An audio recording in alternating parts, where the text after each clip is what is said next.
Ouch! As I was heading towards the stairs after getting off the train, a scream-like sound startled me. Turning towards the noise, I saw a girl with a white cane had fallen over. An apparent middle-aged man, who seemed to have bumped into her, was just standing there looking down at her without helping. Damn, in the way. The man clicked his tongue and muttered an expletive, then carelessly walked over the tactile paving and continued on his way. The girl seemed unable to get up, having fallen inside the safety line. I quickly rushed over to her. "Are you okay?" I assumed someone visually impaired might be uncomfortable being suddenly touched. So, I consciously kept a distance and spoke to her, especially since she's a young lady. Besides, the person who scared her and acted rudely was a man. It'd be really scary if a stranger whispered into your ear out of nowhere. I'm fine. The girl said, trying to stand up, but immediately winced and sat back down. Seems like she twisted her ankle. Just then, the sign lit up indicating the arrival of the next train. "Sorry, can you lean on my shoulder for a bit?" I offered, but she looked uncertain about what to do. "The train's coming soon. It's safer if we move back a bit. Hope it's okay if I help you by holding your arm." When I addressed her, she nodded in agreement. Helping her up, her face twisted even more with pain. There's no way she could walk on her own. "Were you planning to catch the train heading downtown from this platform earlier?" When I asked her, she explained she was heading home. "I do have some errands near this station, but I can't just leave her like this." The train was about to arrive. On the spur of the moment, I decided to accompany her home. She hesitated at first, but realizing she couldn't manage alone, she agreed. Soon, we boarded the arriving train. I figured she'd be wary about a stranger suddenly accompanying her home, so I introduced myself, told her my name's Ryan Miller, a 30-year-old working in a specialized trading company. Talking rapidly, I pulled out my smartphone and typed into the chat app that I use to communicate with my boss, "I'm really sorry. Something has come up, so I'll be late." As soon as I sent the message, my boss called me back as if he had been waiting. "I can't answer the phone. I'm on a train." I ended the call unilaterally and sent another message, to which my boss immediately replied, "I'll handle things here. Just get here as soon as possible." I could almost feel the anger radiating from the text. I was afraid, because my boss is a dignified person, but I hoped he would understand once I explained the situation. It was all I could do to hope. Perhaps I had been too focused on typing. It seemed I had answered the girl's quiet question with an incoherent response. What? The girl raised her voice in surprise. "Oh, sorry. What were we talking about?" I looked up from my smartphone and faced the girl. Did you have something to attend to? She probably sensed people's presence more precisely because she couldn't see. Maybe she had noticed that I was a bit flustered and that something was off. The girl looked worried. I had been so preoccupied on the platform. I thought she was a young girl, but on closer inspection, she might be a high school student. That would make sense. The girl, holding a white cane, was walking alone, so she couldn't be that young. I apologized to her for worrying her and explained that I had some work-related matters, but had already informed them, so it was okay. She introduced herself as Mia Thompson and shared that she is a freshman attending a school for the visually impaired. I didn't know because I rarely use the station, but it seems to be the nearest one to her school. Today, she had committee activities and got out later than the usual dismissal time. And she isn't completely blind. She is what is generally called visually impaired. Since I, for my part, was preoccupied with my issues, worried about being late for an important matter, I didn't notice, but Mia sitting next to me is a bit shaky. It must have been a significant issue for Mia, who started commuting by train alone from high school. Such an irresponsible person. It's embarrassing as an adult, older than them, and as a man. Hoping to alleviate her fear a bit, I intentionally spoke about light topics until we reached her nearest station. I am clumsy, so I have plenty of small mistakes to talk about. Sometimes I feel pathetic, but it is good to be of help in this situation. Her tense face gradually relaxed. When we got off the train together, she called home from the platform after asking me. She was going to ask to be picked up, but unfortunately, she couldn't get through. Perhaps her family was worried about Mia, who was returning home later than usual, and went out to pick her up. My mom is pretty scatterbrained. She might have left her cell at home and headed to the station. Seeing Mia fidgeting shyly, I felt the adolescence from her for the first time since we met. See, I told you I'm clumsy. I do the same kind of things. Trying to console her, she showed a shy smile. I decided to give Mia a piggyback since she said her home is not more than a 15-minute walk away. We shouldn't pass by if we take a cab. I know I'm just an old man, but I shouldn't stink, I said in a purposely playful tone, and she smiled. I'm heavy. She seemed reluctant as I piggybacked her, but in reality, she was very light. However, an accident occurred as soon as I piggybacked her. My pants tore at the seat when I braced myself. A loud ripping noise was made, and she noticed it too, and we both laughed. We ran into her mom when we were about halfway to the house. It was a straight road, so it was nice that we didn't pass by each other. I explained to her mom, who looked surprised and dumbfounded, while still piggybacking her. Her mom thanked me and tried to take over piggybacking her, but it would be too much of a burden for a woman, no matter how light Mia is. I declared that I would carry her home, and we headed there while talking. It was my second time introducing myself. When we arrived, I slowly let Mia down at the front door, and the two of them tried to keep me from leaving. I'll sew your pants right away. I appreciated their kindness, but I had things to do, so I excused myself and left. I called my boss as I headed to the station, thinking he surely wouldn't be waiting any longer. "Just get here now," he yelled, and I ran to the station. Yes, today was the day of my arranged date, set up by my boss. I arrived at the station, where I met Mia again, and by the time I reached the designated restaurant, it was over an hour past our originally agreed time. While hastily fixing my disheveled hair from running frantically, I noticed my boss and a woman sitting at the table, messily fixing my disheveled hair. I am so sorry for being extremely late. I apologized as soon as I saw them. Just as the woman I was supposed to meet began to speak, a loud voice came from behind. "Since Alice said, let's wait a bit more, I had no choice but to wait. What's with that attire?"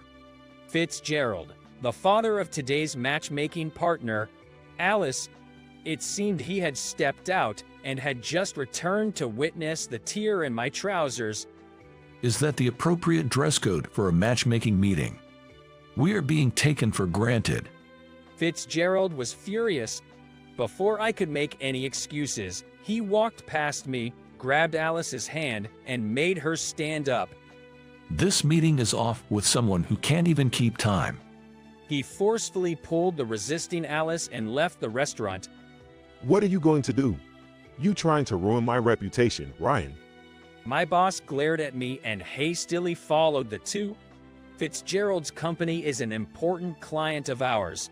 Alice, who is the only daughter of the president, is regarded as the future president of the company.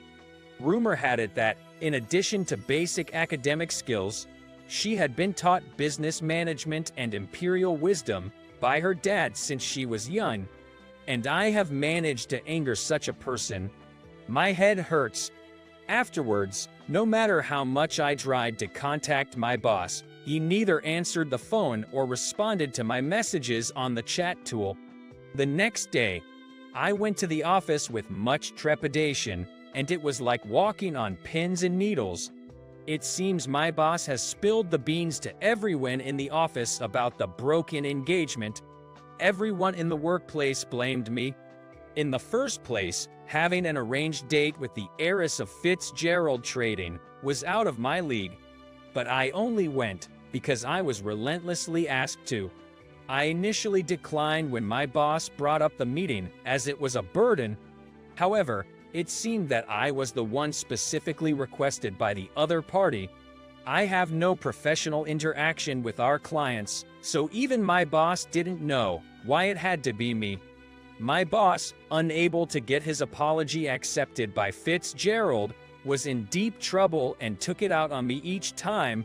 After enduring an uncomfortable week in the office, an unexpected person came to visit me. 9 days after the meeting day, Alice, Fitzgerald's daughter, visited the company. My boss and I dealt with it and led her to the reception room. There was no sign of displeasure from her. It seems you helped Mia. Alice said to me with a smile. Mia is the name of the visually impaired girl I helped on the day of the meeting. I hadn't explained the reason for my tardiness to Alice, so how did she know her name? While I was lost in thought and unable to speak, Alice threw more mysterious words at me. I'm friend with her. So, I asked her what happened that day. Friends with almost a 10-year age gap. My confused face and my boss, who's more out of the loop, were explained to by Alice. Fitzgerald Trading is also committed to charitable activities, inviting students from special needs schools, care schools, and schools for the blind to performances by circus troupes and theater groups funded by the company. The employees are also active in volunteer activities, and Alice has been involved since her student days. At first, she was reluctant, seeming like a hypocrite. She met Mia during one of those activities, volunteering for a reading program at an elementary school for the blind. Alice was always aware that she was different from others due to the daughter of CEO Fitzgerald. Her friendships were largely formed due to her status, and she never had someone she could truly open her heart to. However, meeting Mia has become an opportunity for her to face herself. After she finished reading the book, Mia approached her and shared her impressions. Such a kind voice. It seemed to reflect a kind personality. She praised. Alice is often misunderstood as a strong-willed woman or highly prideful person, but she felt saved by Mia's words, who didn't judge by appearances. Listening to this, I reflected that I too had been judging her without knowing her. I thought she's high maintenance and wouldn't get along with me without knowing anything about Alice, just by her appearance and rumors. Her interaction with Mia became a catalyst, and Alice became more proactive in volunteering, participating unrelated to the company's operations. 5 days after the arranged date, she went to the regular volunteer activity at the school for the blind and heard about me from Mia. And she understood the reason for my tardiness. She was really concerned about your clothing and talked about wanting to pay for the repairs. Remembering the embarrassing moment when I showed Alice my torn pants, my face turned red. I've come to apologize for my father's rudeness. Alice said. She found out about the circumstances of that day and wanted to apologize in person. So she went out of her way to come to the office. It's understandable that your dad got angry, so please, don't worry about it. Even as I conveyed this, she shook her head and apologized once again. She began to speak. Actually, there's another thing I want to talk about. She started confessing with an awkward air. It turned out that, actually, Alice and I had met when she was a high school student, 10 years ago. Back then, Alice was a high school senior, preparing for SAT. She generally studied in libraries. But when things weren't going well, she would study in a cafe to change her mood. One day, someone placed a paper coaster on my table where I was constantly sighing. I braced myself, having a feeling I knew what this was about. 10 years ago, I was a college student and worked part-time in a cafe. To summarize what she recounted, the coaster had written, "You're always studying hard. Keep it up." When she looked around, she met eyes with a staff member who was cleaning another table, and he smiled warmly at her. Although he was polite and formal during service, he seemed somewhat aloof, and this friendly demeanor apparently made her heart flutter. She even checked the name tag on his chest, and saw it said, Ryan. From that moment, Alice's one-sided love began. However, the staff quit his job 6 months later, and she couldn't see him anymore. It became a fleeting romantic memory. When my eyes met hers after she finished talking that much, my heart won't stop racing. I should remember meeting a beauty like Alice frequently for 6 months, but I don't remember at all. As if seeing through my heart, she added, I only started caring about my appearance after I started working. I wasn't interested in fashion until I graduated. I was plain. She, who always stands tall and dignified, shrinks shyly and mumbles in a stooped posture. Seeing her like that, I suddenly remember a regular high school girl in a uniform. Alice was extremely surprised when she saw me during a business meeting at our company, because the cafe attendant she had a crush on appeared before her in a suit, and when her dad told her it's time to settle down and brought up an arranged date, she mentioned my name. You must have been opposed by your dad, suggesting someone more outstanding from a much larger company, right? I figured it might be hard for Alice to bring it up, so opened my mouth first. She nods with reservation. But I opposed. It was my first defiance. Alice smiles faintly and shares the details of her battle with her dad. I've always been a good girl following what my dad said. I wanted to at least choose my marriage partner, so I insisted. But then it all turned out like that. I realize that I have not only put my boss in a bad position by being late, but also ruined Alice's face. However, it must have been convenient for Fitzgerald, my tardiness. He was against it from the start, so it might have even felt lucky that he could easily find an excuse to break it off. After hearing from Mia, I am convinced that you are exactly as I had imagined outside of work as well. It's nice to hear that, but she might be disappointed because there's an aspect that's too embellished. Would you like to be friends with me? Sure, being suddenly told about a marriage meeting made me feel awkward. But of course, I welcome being friends. After that, we started participating in volunteer activities together. I met Mia again and got along well. After such days continued for several months, I had the chance to meet Mr. Fitzgerald privately. I have heard from my daughter. I am sorry about that day. He apologized for leaving without hearing the circumstances. On the day of the marriage meeting, it was natural to scold me for being late, and I had no grudge. But it's good that the misunderstanding was cleared up. Alice, while observing work manners, does wear makeup during work, but she basically doesn't wear any in her private time.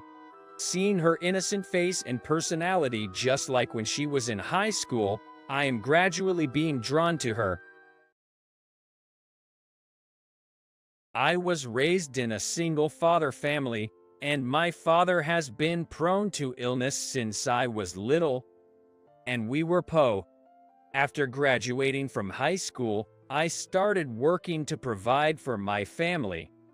Every morning, amidst the echoing mechanical sounds that resonate and blend in with the noise, my heart aches as I see former classmates happily heading towards the university. A sight reminiscent of the past. Is my life just going to end here, in this factory? In such a gloomy mood, I watched my friends. Then, one of my friends noticed me and came over with a bright smile. Hey, Jake. When that unchanging smile was directed at me, I felt relieved. I still feel like I'm in the same world as these guys. I didn't recognize you, Jake. Yeah, you've aged a bit, haven't you? Working really does age you, huh? My friend's innocent words pierced my chest. Oh. We're gonna be late. See you, Jake. I waved at my friends with a smile. Hey, Miller, how long are you going to stand there? My factory supervisor called my name, and I hurried back to work. I feel like their world is no longer one I could fit into, which gives me a heartache. Going back to work, amidst the simple tasks, I had developed a habit of constantly thinking about my own dreams in my mind. I had a dream too. I had a dream of becoming a doctor. My mother died from a disease when I was in elementary school. As a little kid, holding my mother's hand as she drew her last breath, I felt her hand was still slightly warm, and I couldn't help but think that she could be saved. She's definitely still alive. That's what I convinced myself of. Now, I understand that nothing could be done at that time, but back then, I thought, why can't we save lives that can be saved? Why are we giving up? This made me aspire to be a doctor someday. But as I grew older, I began to realize that my family was poor and that dreaming such a thing was impossible for me. I knew my life was beyond my control, almost as if I had given up. When I, exhausted from work at the factory, returned home, my father had prepared dinner for me. Hey, Jake. Hey, Dad? My father was the epitome of a good dad. He raised me single-handedly, worked tirelessly, took care of the house, attended school events. He truly gave it his all. It happened when my dad served me my portion of the meal. Cough, cough. With a big cough, my father began to clutch his chest and cough uncontrollably. Dad, you okay? He couldn't respond to my word, leaning against the table, and the glass on the table toppled with a clatter and fell to the floor. The shattered glass. I reached out my hand to my father who was about to fall onto the shards. Dad. But my hand didn't reach my father. With a thud, he fell onto the floor. I called an ambulance with trembling hands for my unconscious father. With a loud siren echoing, my dad received every desperate life-saving measures in the ambulance. When we got to the hospital, they immediately took Dad away, and I was left pacing up and down the sterile white corridors, occasionally stopping in front of my dad's room. What if my dad disappears in front of me just like my mom? Yeah, an ominous premonition kept crossing my mind. And that premonition came true. Now, I'm sitting here in my dad's funeral suit. To be honest, I can't remember much since the moment I was told at the hospital that my dad had passed away. I remember at least calling my grandma, but even now, looking at my dad's portrait, it doesn't feel real. Even though I saw his remains, it feels like my heart isn't here, as if it's floating. I was staring at my dad's smiling face in the portrait. Jake, let your aunts take care of things. Relatives are bustling around me, saying that my grandma couldn't come because she's in a nursing home with bad legs. I remember she cried a lot when I told her that my dad had died over the phone. But what will you do, Jake? You're working, aren't you? We can't take you in. What about the funeral expenses? We'll use the cash gifts we received for that. They must think I can't hear them. My relatives were worrying about whether I would be a burden or if they had enough money. I can take care of myself. I retorted, but only inside my heart. I don't have the energy to say it out loud. What comes to mind are the times I spent with my dad. My dad who would come to my open school day. He would make a lunch box for the sports festival even though he was clumsy. All he did was to make sure I was never inconvenienced. A single tear trickled down from my eye. Dad, I wanted to give you a break. Let me repay you. Just as I was thinking that, an old classmate appeared among the attendees. He bowed respectfully to me after clasping his hands together in prayer. Despite his respectful attitude, what I heard from him was cruel. That guy's Poe, and now he's lost his family. What's he gonna do? That's just tragic, isn't it? No education, no parents. Right. I felt even more dejected by their condescending words. I just wanted to say goodbye to my dad, but the noise was too annoying. It felt like it wasn't a farewell to my dad, but rather an exposure of how much I lacked. Is there anyone who will truly mourn for my dad? That's when it happened. You're Jake, right? When my name was called, I turned to the voice. There was a very refined gentleman who seemed out of place in my humble, impoverished home. He looked at me kindly and patted my shoulder. You look just like your dad. Then the man started to speak a little louder. You see, I'm really grateful to your dad, Carter. To my dad. Yes, I transferred schools when I was in high school.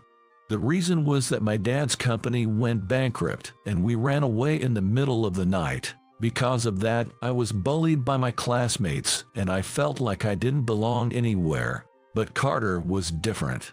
He always treated me without any prejudice. I was intently listening to a story about my dad I never knew. It feels like it just happened yesterday. Here's how the man who was talking to me with such familiarity recounted his story. The man had run away during the night and moved to a rural area. Perhaps because it was a small town, rumors of his escape spread quickly throughout the community, causing his parents to lose their place of work and find themselves in deep distress. At his new high school, it seems his classmates had disparaged him as a coward and a pauper.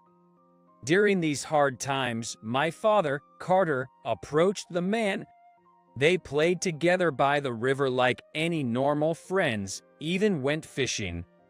Realizing that the man's family was struggling financially, my father invited the man's family to his own home for dinner, and they spent a joyful time together. Despite being abandoned by their relatives, Carter's family treated them with utmost kindness, expecting nothing in return. Then, my grandfather found a place for the man's father to work. The man told me that my father and grandparents were the ones who had saved him. Tears welled up in my eyes. My father had always been a truly kind-hearted person. I had always wanted to meet Carter, but by the time I graduated high school, he had moved away. I didn't know where he was, and I've been searching for him ever since. I shared a story I knew. It was about a friend from Carter's high school days that I'd heard about from him. Wait a second, are you Mr. Williams? Huh? The man looked at me with wide eyes. My father often mentioned Williams when he talked about his high school days, so that's why. You remembered after all this time, and yet I came to see you so late. I apologize for my tardiness. My name is Williams. I'm Jake. I introduced myself to Mr. Williams a bit late. Then, with a bit of a moist gleam in his eyes, Mr. Williams spoke up again. This time, not to me, but to the attendees. I've been here paying respects to Carter, But isn't this supposed to be a precious time to say farewell to the departed? I'm deeply hurt by the insensitive comments I've been hearing. Upon hearing this, the people around immediately fell silent. Their shrugs and facial expressions said it all. They didn't care. "Thank you." When I quietly thanked him, Mr. Williams looked serious. I wanted to come here and express my gratitude. I owe my life to Carter. Therefore, Jake, I want you to let me thank you. I couldn't understand what Mr. Williams was talking about. That's too much of an exaggeration. If Carter and your parents hadn't helped my family back then, I wouldn't be here today. Carter taught me the importance of being kind and caring towards others. With those values, I started running my own business. Because I was always able to work compassionately, my business prospered, and I was able to repay my parents' debts. But all of this, it's all thanks to Carter. I realized just how much my father meant to him. It made me proud of my father, and I was glad to be his son. Jake, you really take after Carter. Do you think so?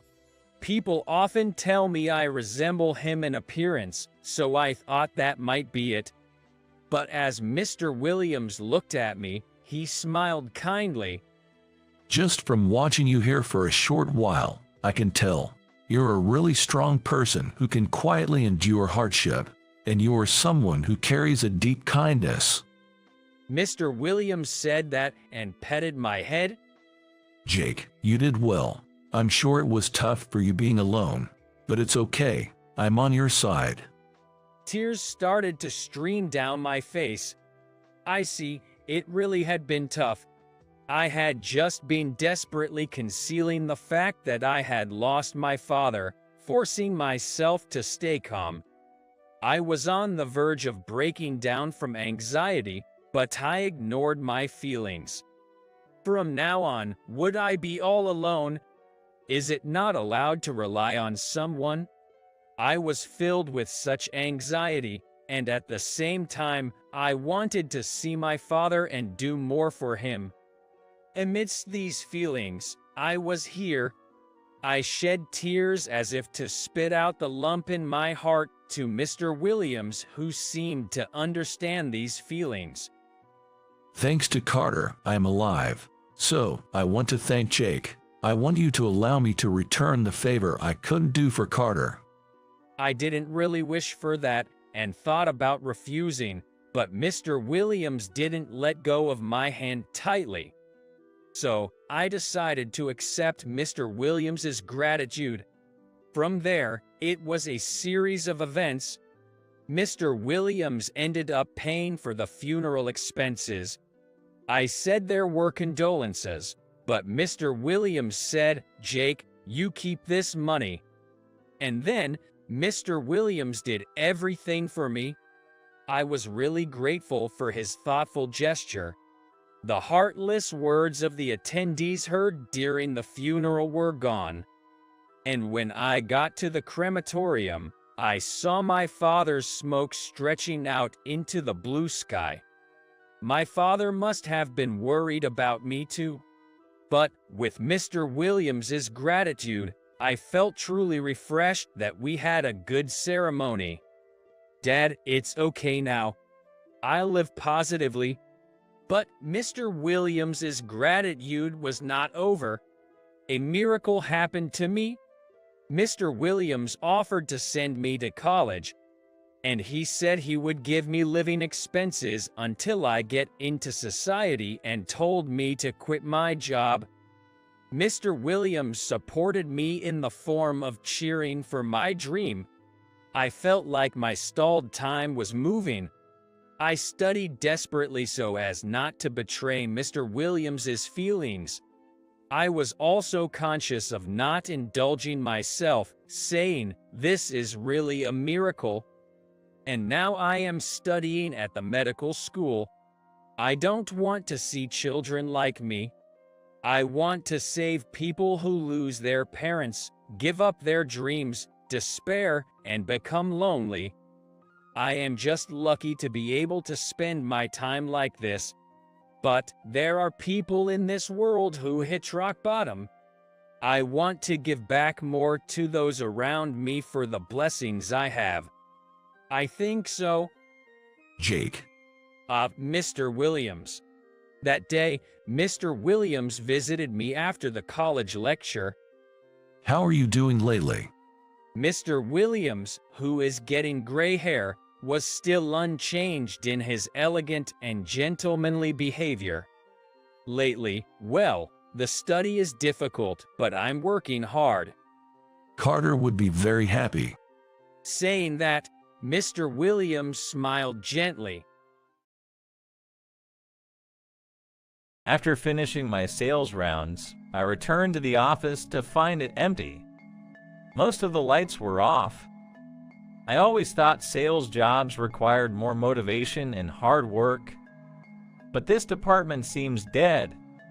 Neither the director nor the manager seems motivated at all. They leave for a brief sales call, return soon after, and just relax with a cup of coffee. 2 years ago, a lively new recruit joined this place. A recent university graduate named Ethan Mitchell. He's 3 years younger than me and brings some energy to our otherwise dreary days. I'm back. While I was organizing the client information from today's visits, I heard Ethan's tired voice echoing in the empty office. "Hey, good job out there." I greeted my junior colleague with a stretched out voice. "Wait, is it just you, Don? Did everyone else already leave?" He looked at me with a surprised expression. I forced a smile and nodded. "Don, I'm starting to get worried about this department." Setting his bag on the desk and taking a seat, Ethan leaned back in his chair. "I feel the same way," I agreed, typing away on my computer. "I've been thinking about finding a new job lately." Upon hearing this, Ethan shot up from his chair. "Hold on, Don. Seriously, that'd be a problem." "But I don't want to waste my time here." "I get that," Ethan said, sitting back down. And then he booted up his computer. "Right, makes sense." He murmured in a soft voice. "You do, huh?" I shifted my gaze from my computer to Ethan. He looked back at me with a disheartened expression. "It's tough to find any job satisfaction in this department, don't you think?" I couldn't help but nod in agreement. "If you leave, Don, I can't handle this department on my own." It wouldn't be an exaggeration to say that Ethan and I run the department. But isn't it a bad look to switch jobs just 2 years out of university? Don't they say give it at least 3 years or something? Ethan had a point. Still, my motivation for this job was downhill. "It might be okay for you, Don, since you've been here for 5 years, but for me." When did this become such a lifeless department? Looking back, it started about a year ago. That's when our current director came in. He seemed unhappy with the transfer from the planning department to sales. Ethan has only known this unmotivated sales department for a year. "Hey, maybe you should think about finding a new job too. You've got a knack for sales, you know?" Ethan nodded slightly as he began to organize his client information. "If you're considering a new job, Don, maybe I should too." He sounded unsure. "Oh, by the way, I remembered something. Isn't your father a CEO, Ethan?" Saying that, Ethan laughed weakly. "Well, he's a CEO after all." Seeing his exhausted expression, I decided not to continue on that topic. There must be something going on with his family. I changed the topic to lighten the mood. "By the way, are you prepared for the client meeting day after tomorrow?" This time, I've left all the preparations for the client meeting to Ethan. "It's my first time handling everything, so I'm a bit nervous. I heard the director at the client's place loves fish, so I chose a traditional restaurant." "Good choice. They're a big client, so it'd be great if we can seal the deal. Let's give it our best." When I said that, Ethan gave a big smile. On the day of the meeting, Ethan and I arrived early at the restaurant we'd reserved. We checked out the restroom and had a brief chat with the staff, and then waited for our clients. It took Ethan several visits to get this client to even look at our materials and finally secure this meeting. After waiting for quite some time, the client arrived considerably later than planned. It seemed like they didn't consider our meeting important. This is the place. I don't really like this restaurant. It's not to my taste. Hearing his first words, I sighed internally. He looked down on us, treating us like we were beneath him. I glanced at Ethan, and he gave a wry smile. Mr. Smith, thank you so much for taking time out of your busy schedule to join us today. As Ethan shook Mr. Smith's hand in respect, I did the same. It seemed Ethan was a bit flustered. I prepared a business card and handed it to Mr. Smith. Nice to meet you. I'm Don Robinson from the sales department. Thank you for taking time out of your busy day for this meeting. Mr. Smith looked annoyed as he took the card and passed it to Mr. Taylor beside him. Mr. Taylor managed a stiff smile. Is Mr. Thompson not joining us today? I realized from Ethan's words. It seemed Mr. Smith wasn't originally planned to attend. Thompson wasn't feeling well, so I made the effort to come. You should be grateful. I was taken aback by Mr. Smith's arrogant attitude.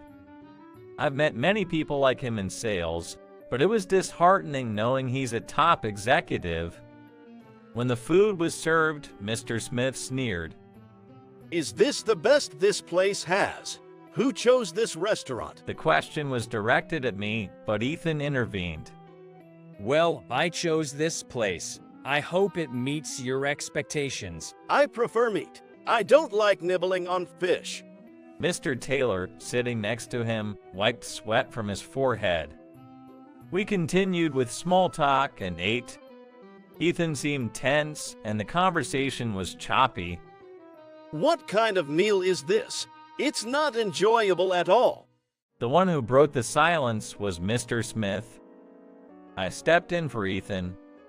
Have you had a chance to review our product materials? Mr. Smith shook his head dismissively. Taylor has gone through them, so it should be fine. Mr. Taylor nodded when mentioned. Yes, the materials were well prepared. I'm considering a contract. Ethan's smile returned. Seeing that, I felt a wave of relief. However, just then, Mr. Smith, the senior executive, interjected. Who put this presentation together? Ethan replied, I did. And how long have you been in sales? Ethan answered, 2 years. Mr. Smith scoffed, letting out a condescending chuckle. So you're telling me that some greenhorn who's only been in sales for 2 years made this presentation? You probably just copied it from another presentation, didn't you? I clenched the glass in my hand, feeling a surge of anger. I knew how much time Ethan had spent on this client's presentation. He worked late every day, revised it multiple times, and consulted with me, giving it his all. And Mr. Smith was dismissing all that without a clue. Mr. Smith, Ethan's presentation is well prepared and Mr. Taylor, the department head, tried to intervene, but it seemed to fall on deaf ears. Taylor, you're seriously incompetent. You can't even differentiate between good and bad work. You're unfit for your title. Everyone was reprimanded, and the atmosphere in the room was tense. Ethan, was it? If you want to do business with my company, you better step up your game. Maybe come back when you've learned a thing or two. We're just not on the same level. Hearing Mr. Smith's words, I found myself reacting instinctively. What the hell do you think you're doing? Before I realized it, I had thrown my beer at Mr. Smith. Don, what the hell? Both Ethan and Mr. Taylor were taken aback by my sudden outburst. You're gonna pay for this. I'm reporting this to your company. As he yelled and pointed at me, Mr. Smith looked absurd. I wouldn't sign a deal with your company if you were the last one on Earth. Remember that. Leaving behind a biting remark, Mr. Smith stormed out of the room. Mr. Smith. Both Ethan and Mr. Taylor tried to follow him, but I ignored them, taking a big gulp of my beer. Oh, that felt good. I mumbled to myself as I waited for Ethan, hearing his hurried footsteps coming back to our table. Don, what the heck did you do? I'm sorry, Ethan. I ruined our chances at closing that deal. Hearing my words, Ethan slumped in his chair. But more than that. I'm probably getting fired. A dry, humorless laugh bubbled up from within me. The gravity of what I'd done was sinking in, but there was no undoing it. You defended me, didn't you? Ethan looked down, sipping his beer. I just couldn't stand it. He thinks he knows everything about you, but knows nothing. And he was talking down to you, and it just made me mad. So, it's my fault after all. I chuckled and playfully ruffled Ethan's hair. Well, what's done is done.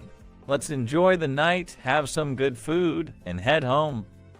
We weakly clinked our glasses together in a toast. A few days later, I was let go.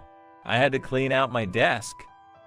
I was called in early by the CEO and was told that if I wasn't fired, Smith's company would sever all contracts with ours. This would be a significant loss for our company. It was framed as a voluntary resignation. My only concern was leaving Ethan alone in a demotivated department. Don, are you really leaving? Ethan approached me with a look on his face like a lost puppy. It worked out for me. I was considering a job change anyway. When I said that, tears filled Ethan's eyes, and he shook his head. It's my fault. I'll talk to the boss. I grabbed his arm to stop him. Listen, Ethan, I truly believe it's okay. I messed up with your important client. I should be the one apologizing, right? Don't worry, I'll let you know once I find a new job. After hearing this, Ethan nodded with tears streaming down his face, looking resigned. A month after resigning, I hadn't found a workplace where I truly felt I belonged. Another day with no leads. I murmured as I headed back to my room. As I checked the mail in my room, a postcard caught my eye. The sender was Johnson Holdings, a renowned publicly traded company in the IT sector. I was surprised and flipped the postcard. It mentioned they wanted to meet for an interview, and I scratched my head, not understanding why. They want to interview me. Why would such a big-name company want to? I wasn't sure what was going on, but I decided to go for the interview on the date and time mentioned. If there's an opportunity, I'd grab it. That's what I thought, looking at the postcard. On the day of the interview, I stood in front of Johnson Holdings. When I showed the postcard at the reception, they quickly led me to a meeting room. I knocked and heard a voice saying, "Come in." There, waiting for me, was the famous Mr. Johnson. I've been waiting for you. I was motioned to sit on the sofa, and I said, "Thank you," before taking a seat. You're Don Robinson, right? I nodded, saying yes. "Thank you for taking the time to meet with me today." CEO laughed gently and said, "The pleasure is mine." He seemed like a kind person. He reminded me of someone, but I couldn't put my finger on it. Why did you invite me here today?" Looking a bit puzzled by my question, CEO replied, I heard about a promising candidate from someone. Clearing his throat, CEO gave a small smile. I couldn't think of anyone who'd recommend me to such a renowned company. Feeling out of place, I asked CEO, "Please be honest with me. This situation doesn't seem realistic at all. Even I can see that." CEO took a sip of his tea, looking a bit troubled. It's hard for me to fake things. I was puzzled by his words and tilted my head in confusion. I promise not to disclose this, but, Don, do you know Ethan Mitchell? I nodded. He was the important junior colleague I messed up with. That Ethan Mitchell is my son. What? I blurted out in shock. When Ethan was in high school, I divorced his mother. I wanted him to take over this company, but when he graduated from university, he refused. CEO said with a weary smile. I see. So that's why he didn't like being asked about his parents. I'm aware of my selfishness. I've left everything concerning Ethan to my ex-wife and never really acted like a father should. All I could do was listen. But the other day, Ethan suddenly showed up at my place. Ethan came to him and said he'd rather have me scouted for this company instead of him taking over. Why would? I didn't understand why Ethan would go to such lengths for me. He said if it wasn't for you, he would have gone along with everyone else and turned out to be a lost cause. It's because of you that he's who he is now. He said that. Seeing my surprise, the CEO asked, setting Ethan's story aside, "Do you like working in sales?"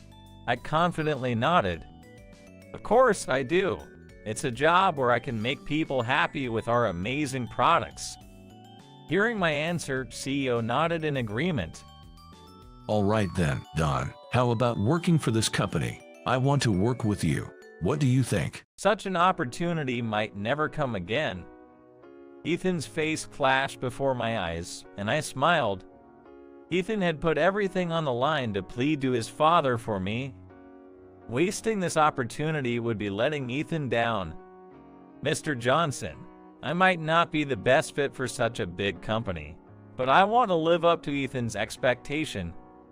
With that, CEO gave a warm smile and extended his hand. I'm back. I secured a deal and returned to my department. It's been 6 months since I joined Johnson Holdings. I still have a lot to prove. Don, you're back.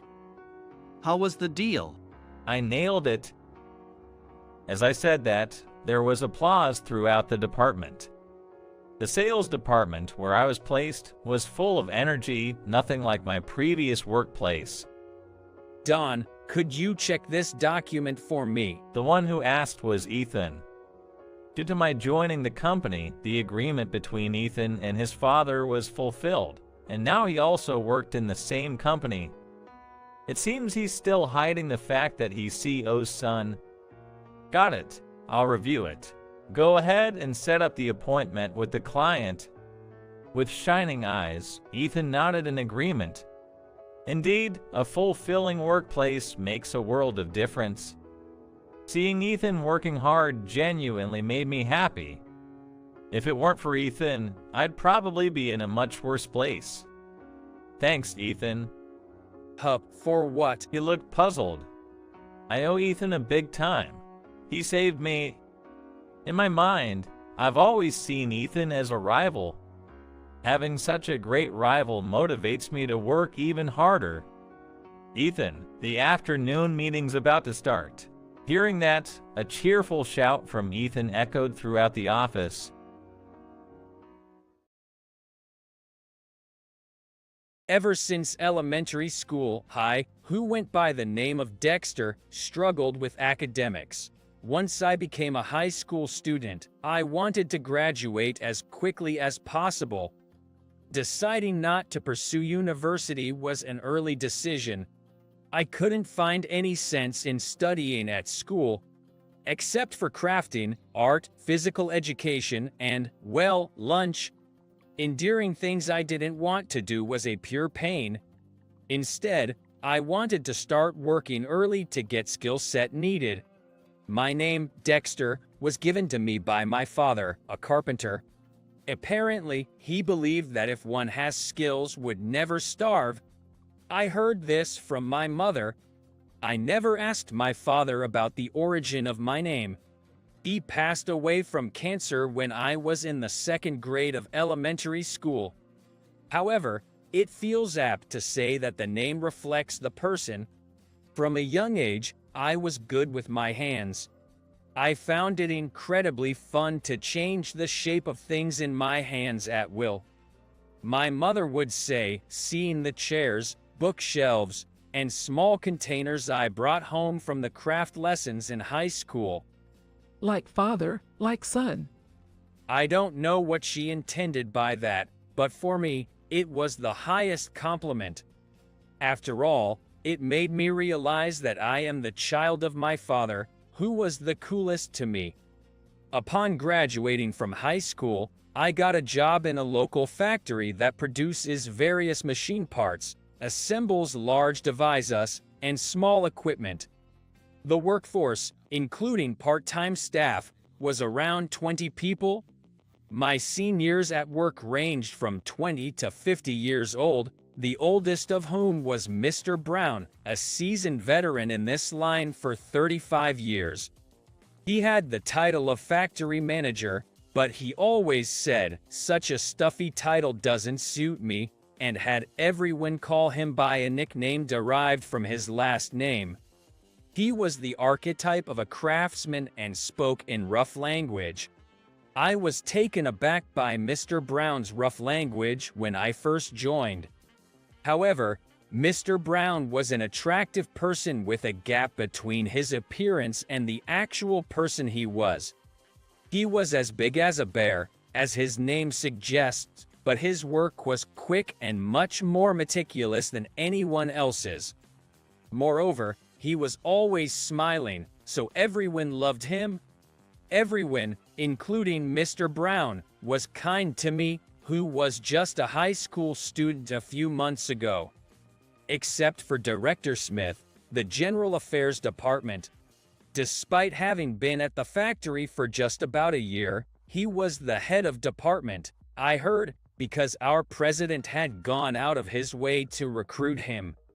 The reason being, Director Smith was a classmate of our CEO from high school and a former banker. Apparently, our CEO, who had long thought that the company needed a financial makeover, approached him for advice and he joined the company. He was just lucky to be picked up by our CEO when he dropped out of the bank's race for promotion. There were rumors to that effect in the company, but I didn't know what was true. The trouble was, the CEO had been hospitalized with a bad back about a month before I joined the company. By the time I joined, Director Smith was effectively at the top of the company. I have been entrusted with full authority by the CEO. Director Smith used to say this all the time. From Director Smith, I was marked early on after joining the company. I don't know what the direct cause was. My manners towards my seniors were not in place. My work was slow. My handling of products was rough.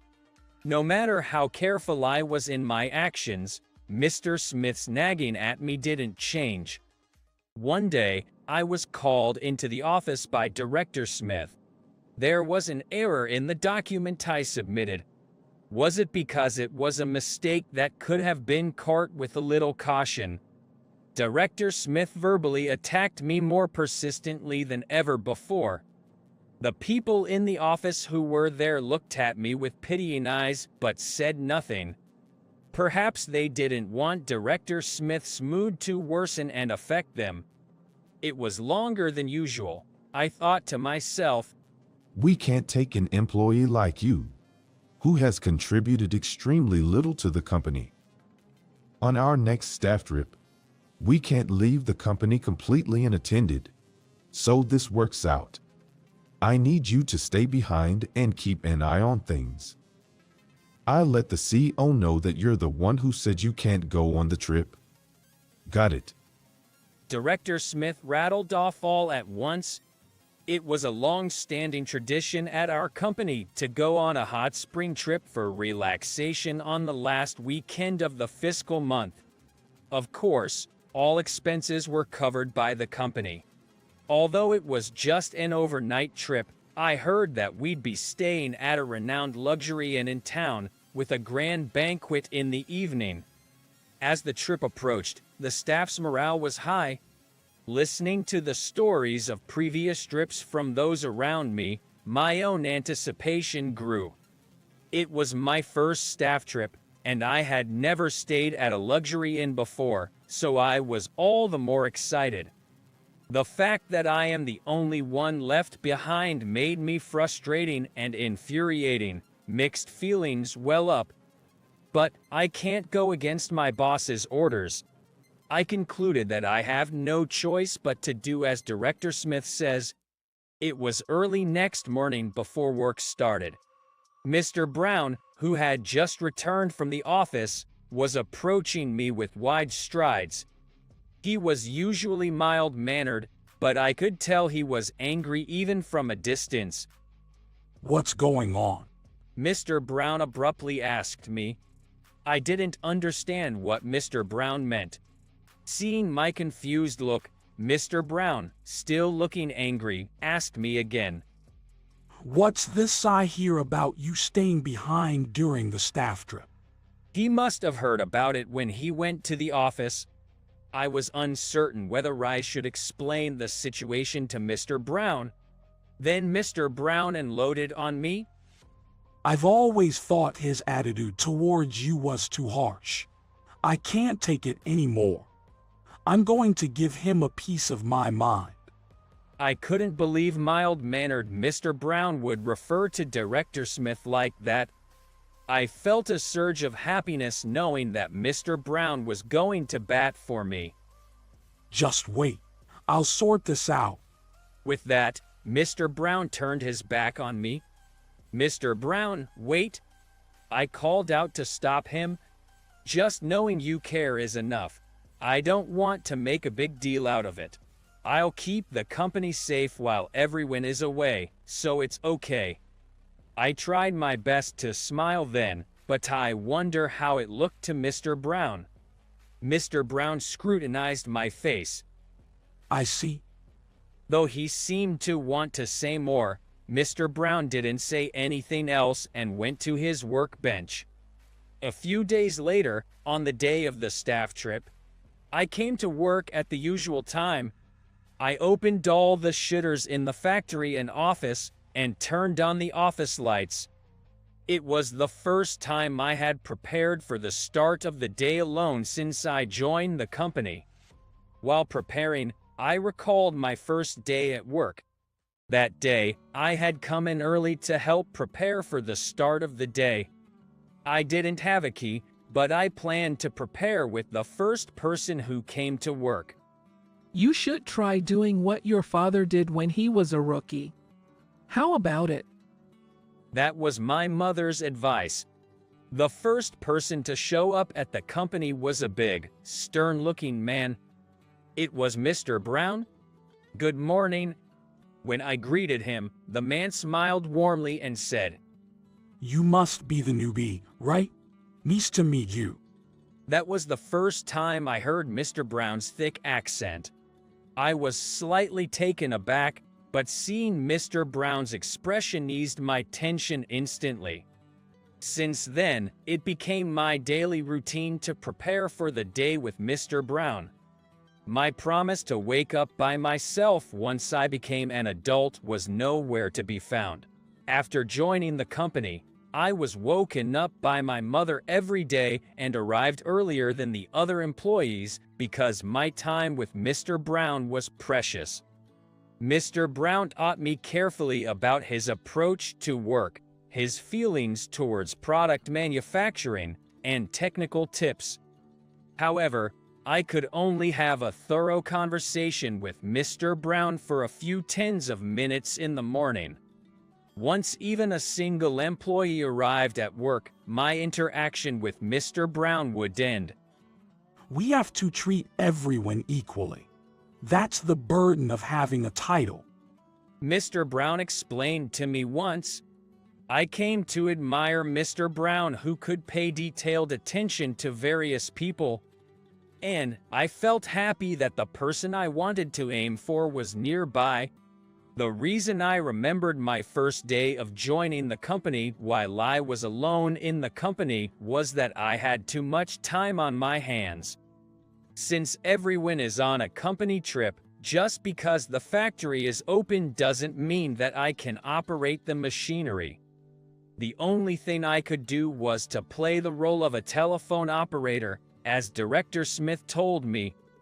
Nevertheless, I was idle all the time as I only received 2 or 3 calls per hour. It was a while after eating lunch. Rain began to fall, hitting the office windows violently. I remembered the weather forecast I saw this morning, which said that a decent amount of rain would fall in the afternoon. That's unusual. It's actually accurate for once. The weather forecaster on the program I watched makes his own forecasts but often misses, so he is often teased by the host. Moreover, it was clear in the morning. As usual, the host was criticizing the weather forecaster's forecast on the program.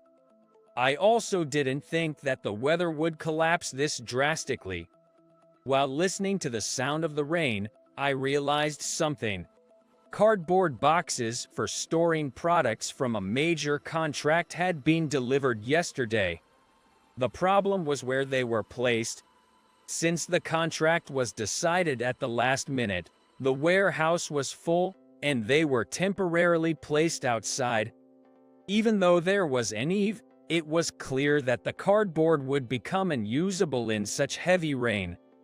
I started to panic and ran to the warehouse, because I remembered that there were tarps. If I could cover it over all, I thought I could prevent it from getting wet to some extent. However, even one tarp was much heavier than I expected. I could only carry 2 at most at one time. I put the tarps I carried on the cardboard boxes. However, it was not going well because I was alone. Moreover, the rain continued. Why is this happening? I continued working while almost crying. That's when it happened. I'll help you.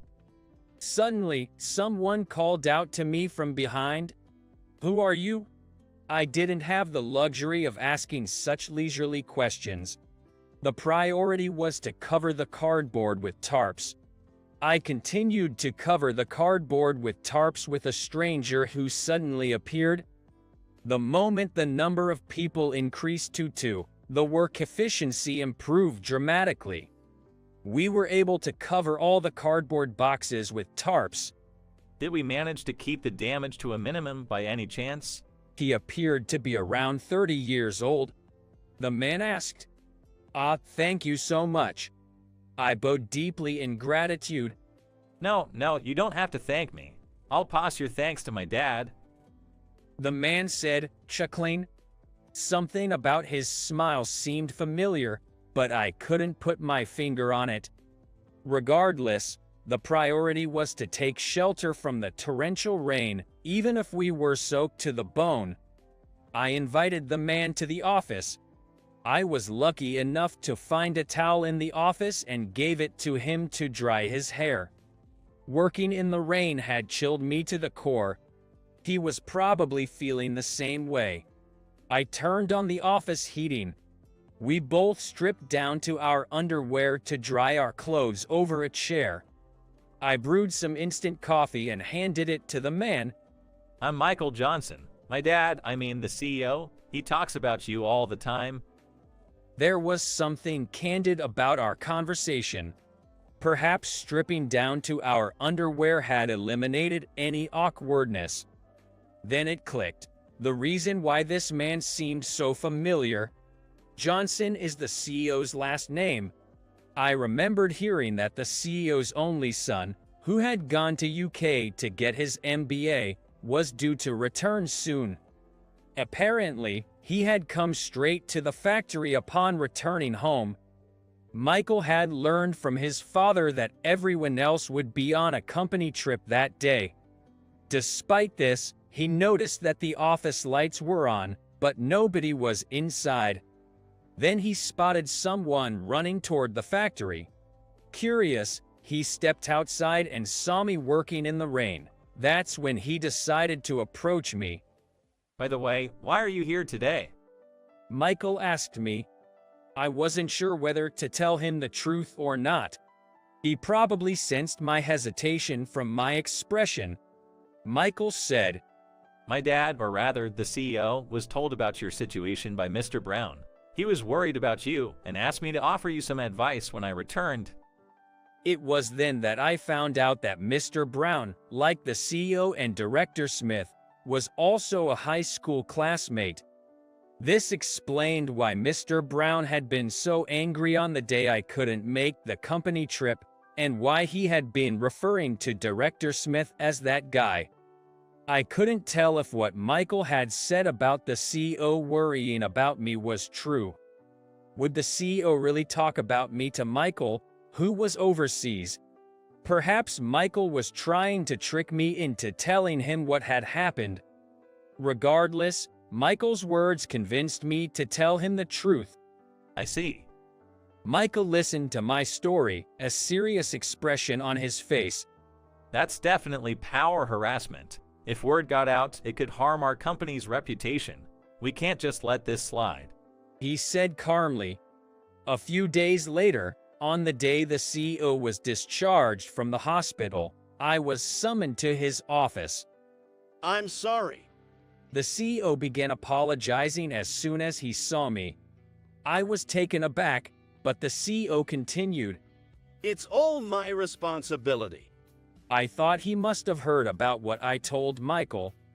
After that, Director Smith, who had been harassing me, was demoted to a regular employee.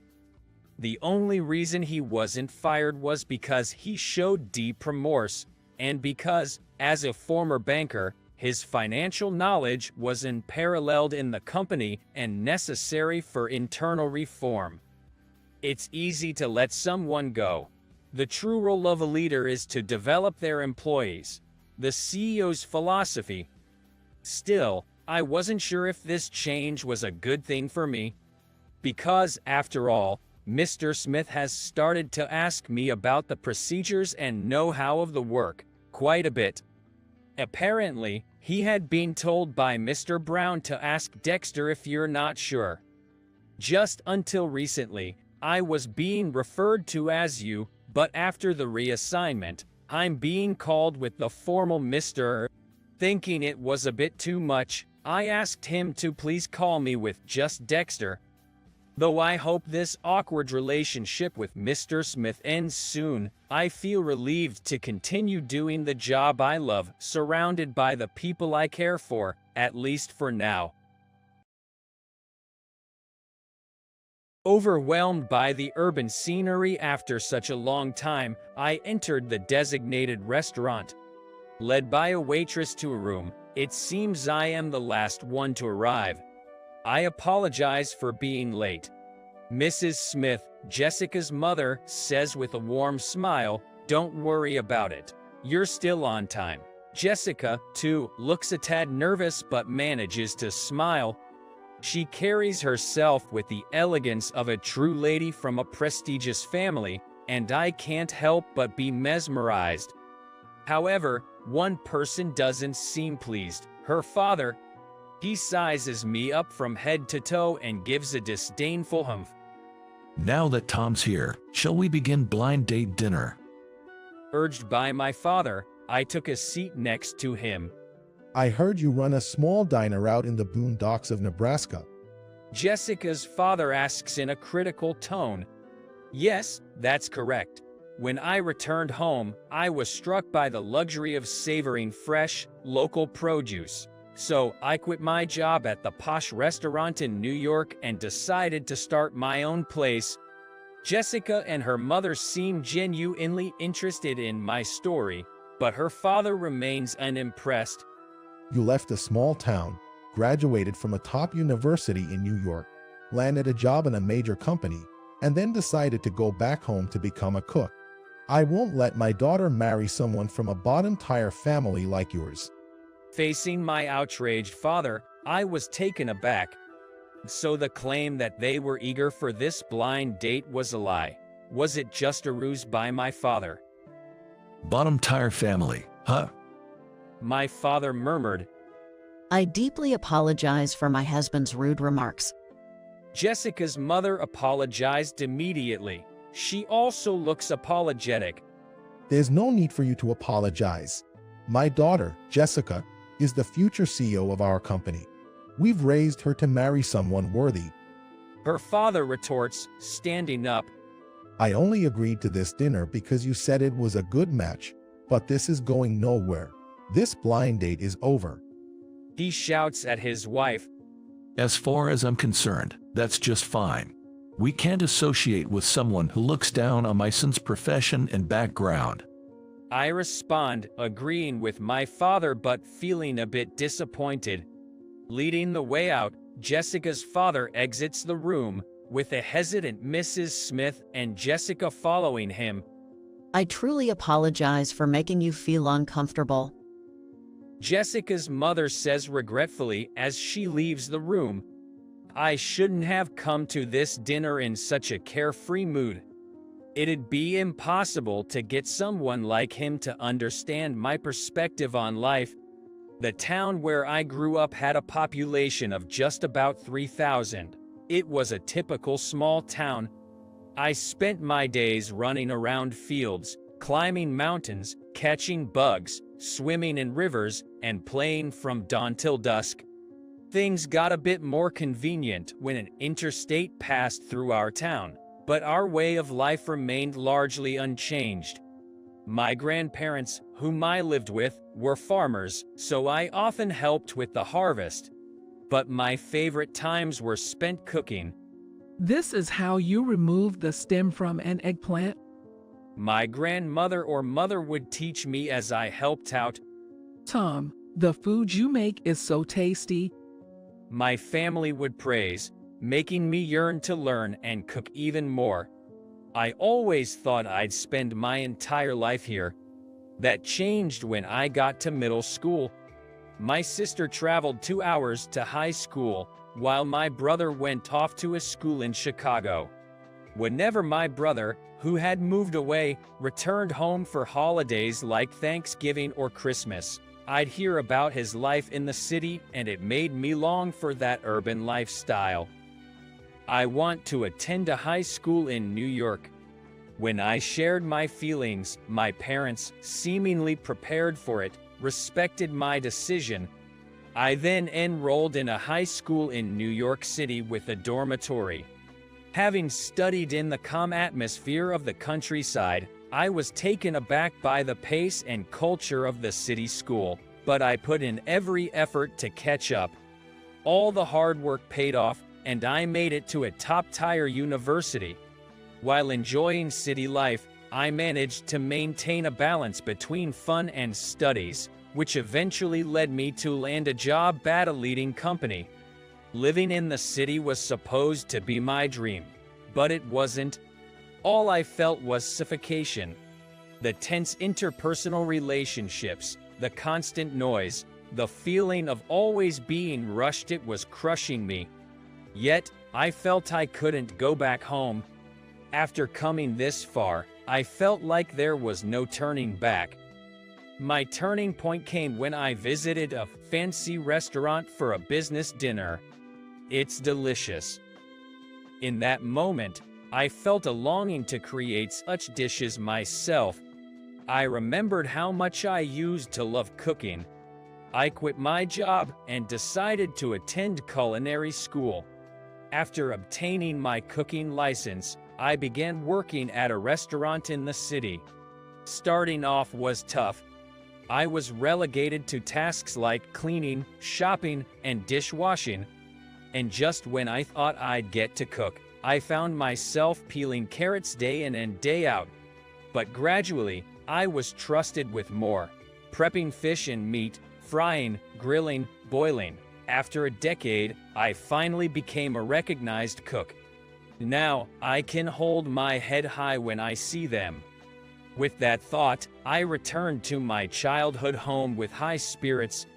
My sister had moved out after getting married, and my brother settled down in Chicago after finding a job and getting married there. My grandfather and mother had already passed away, leaving only my grandmother and father behind. The once lively and cramped house now felt empty and vast.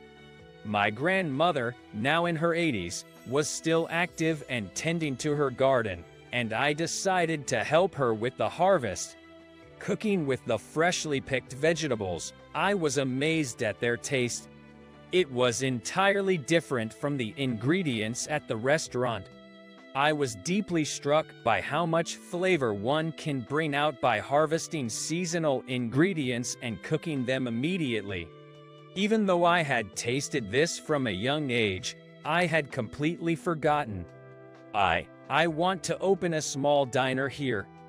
While surprised, both my grandmother and father happily accepted my proposal. I thanked everyone at the restaurant, especially my head cook, and left New York behind. I returned to my hometown to start the second chapter of my life. Aiming for local sourcing, I collaborated with local farmers for ingredients, experimenting to create the perfect dishes and setting up my diner. Of course, things didn't take off immediately. In the beginning, only a few local elderly folks would stop by, making the diner almost eerily quiet. Thankfully, with the rise of social media, even a small diner in the countryside can reach a global audience. I started posting photos of my dishes on Instagram, shared the cooking process on Facebook, and tweeted cooking tips. Additionally, I uploaded shirt recipe videos on YouTube and TikTok. From there, folks started following me, visiting my diner, leaving comments, and even promoting the place on Yelp or their blogs. It wasn't just locals. With increasing numbers of tourists wanting to experience the real America beyond just big cities like New York or LA, the number of foreign tourists traveling to the countryside is increasing.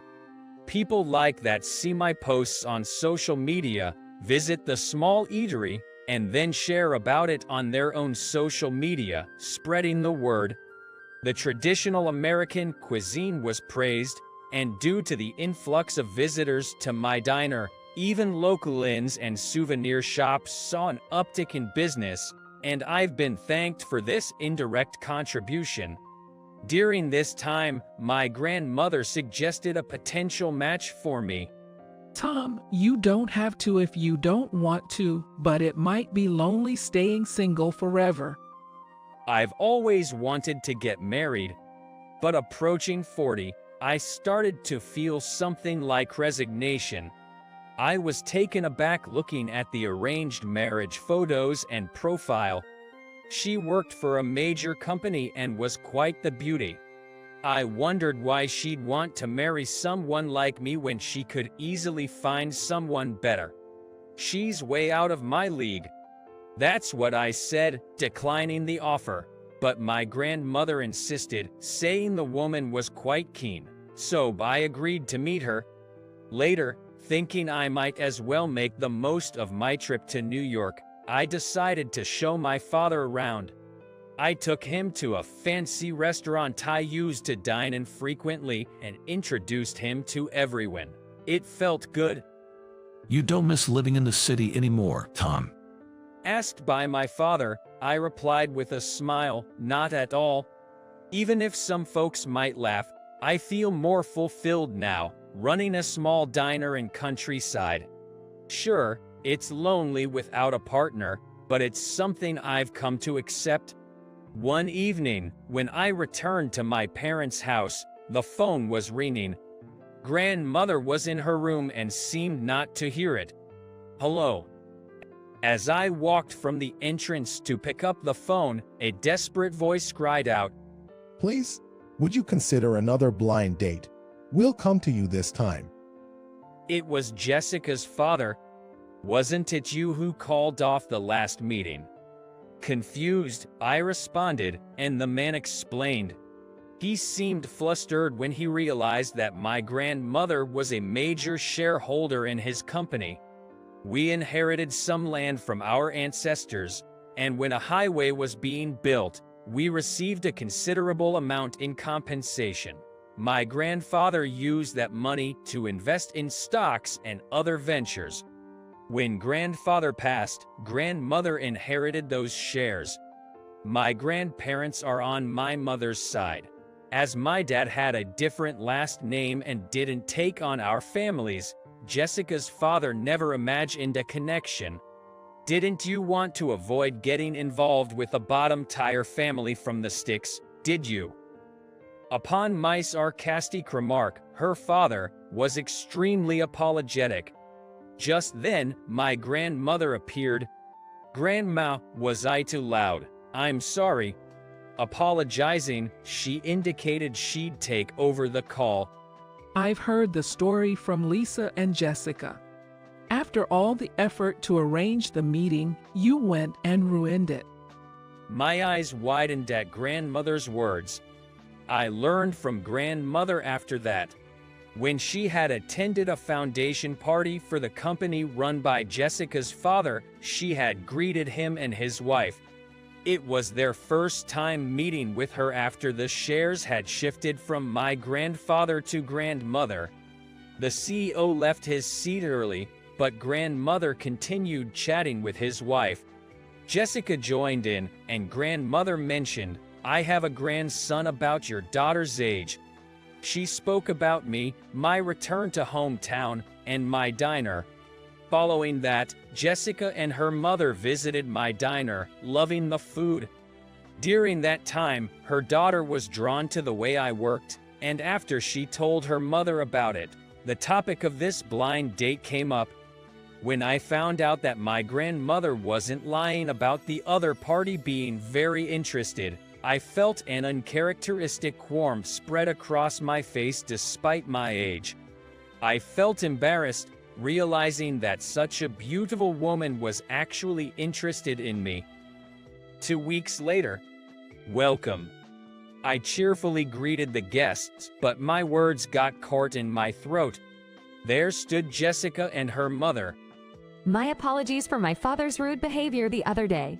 We wanted to apologize sooner, but things got busy. It was a busy time in the diner, so I asked them to come back after closing hours. My husband and I are getting a divorce, and I'll be taking over the company. Jessica's mother's revelation was unexpected. The company was originally run by her father, and her husband had joined the family. Even after taking over the company and becoming the CEO, he acted as if the company was his own personal property and was domineering at home. Mrs. Smith endured it for years thinking of her daughter, but decided to divorce after this matchmaking event. He was thinking of Jessica as the next CEO, but I believe Jessica's life is for Jessica to decide. Hearing those words, Jessica stared intently at me and talked to me. Would you consider dating with marriage in mind with me if you're okay with it? Come. I want to know more about you. My grandmother, sitting next to me, slapped my back hard. Tom, why don't you reply like a man? Please, it's my pleasure. Everyone cheered at my response. I will do my best to support your business, Tom. Jessica, smiling happily, looked as beautiful as a flower. Feeling immense happiness, I swore deep down that I would lead a happy life with her.